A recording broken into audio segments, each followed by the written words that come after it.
All right, guys. Today we're going to be looking at Thomas Sowell dismantles egalitarianism, apparently.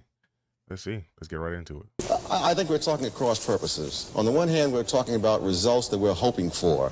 On the other hand, we're talking about processes that we're setting in motion. You're saying, should we hope for certain kinds of lessening of inequality and so on? The real question, the political question is, shall we set in motion certain processes because we hope for that? And do those processes enhance or reduce freedom?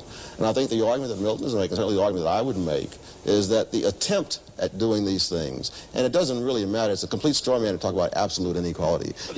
No, not yes, at all. it is, no. absolutely. Throughout the film, this is the straw man he brings up in order to say how ridiculous to have absolute equality. And then he goes on to say how ridiculous to have absolute my whole point is, homogenization as well. As a result, you see, that you set up processes whose end result may not be any more or less inequality than exists now, but the question is, those processes may indeed reduce freedom greatly. I would go beyond the question of equality and put it more generally, that any process to ascribe any status to any group of people, equality, inferiority, superiority, must necessarily reduce freedom, because whatever the government wishes to ascribe to any group, whatever place, to use the phrase that was very common in the South, that blacks should have their place, whatever place the government is going to assign to people, that place will not coincide, that place will not coincide either with what all those people are doing or with how others perceive all those people, because there's too much diversity among human beings. To maintain any system of ascribed status from the top is going to mean reducing people's freedom across the spectrum. That's the point. People have an ascribed status. It isn't as if government, by its intervention, creates it. People are born into this world in a given sector of a society, and many, many of them are born at the bottom of the society. The argument about equality of results was an argument that was linked to equality of opportunity. People recognized that unless there was a degree of equality in a degree of enough food, enough security, access to education, unless these things were available to all children, then equality of opportunity was merely a mockery. That's why equality of results became an issue, and it became an issue for black people in the United States, and they expressed their concern, No, whatever the opinion You expressed polls, it, damn it, look. No, they did not. They did not.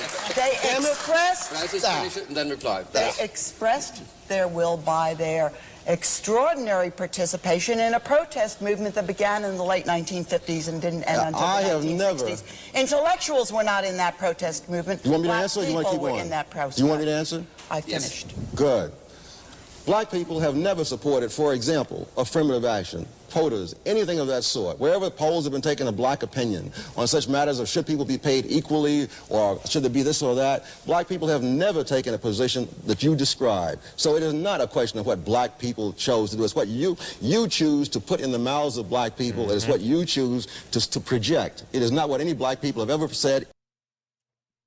So basically his main argument, at least from what I've seen so far, is that the things that the government do, like the things that they don't necessarily reflect the will of the people, especially specifically in his case right now, black people.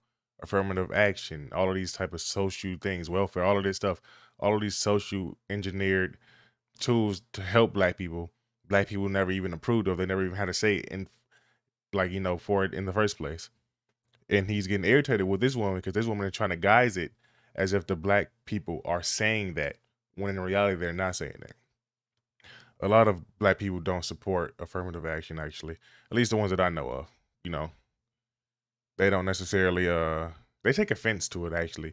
They think that people are looking at them less than, like, oh, just because I'm black, I need this job. They need to give me a handout, basically. That's how a lot of people look at it. At least from where I'm from. So yeah, let's keep going. Anywhere that you can put your finger on. It's what you choose to put into the mouth of the pollsters, as far as I can see. Look at the leadership of the black community. Like most people, I have never seen a pollster. If you look at the leadership of the black... I have never seen one either. But I want to go back to I want to carry it back to the earlier point. Number one, there's no question about what equality of results, if it comes about through a framework of freedom, is a desirable result. Number two, I argue in the film, I've argued here, that in point of fact, you get greater... I reject that notion fully.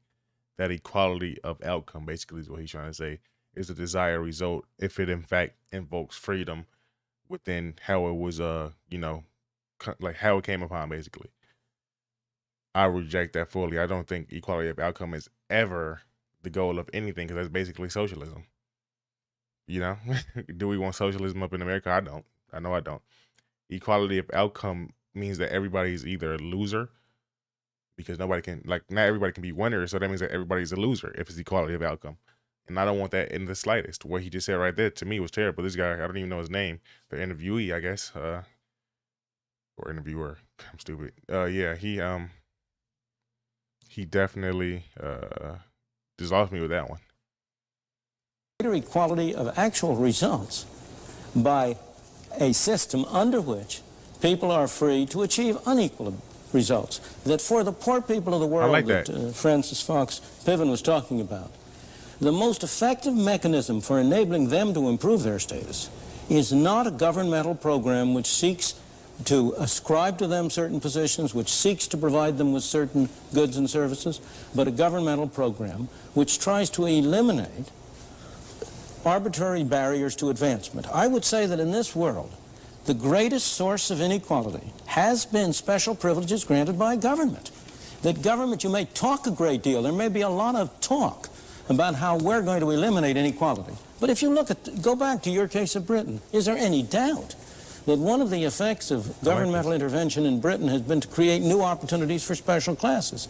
That the way to get wealthy in a society that supposedly is aiming at equality, that the way to get wealthy is to get a special government permit to to get foreign exchange, or to import goods, or to, in this country, to set up a television station. All right, guys, that was actually an amazing video. I gotta look back at this one. If I'm being honest with you guys, they were sparring intellectually, and I could not keep up. I'm just keeping it a stack. Genuinely, at the beginning right there, when Thomas Sowell was speaking, I'm like, wow, he's saying a lot of stuff pretty quickly that didn't necessarily resonate with me until further up in the video, which is why I paused it so late. Because usually I have something to say, you know, at least a couple seconds in and stuff. Now with this one, I'm like, oof, let me listen. That's all I just know I had to listen. But with that being said, this, like I said, this was a good video. But my name is J Dotty. If you liked the video, like and subscribe. Peace.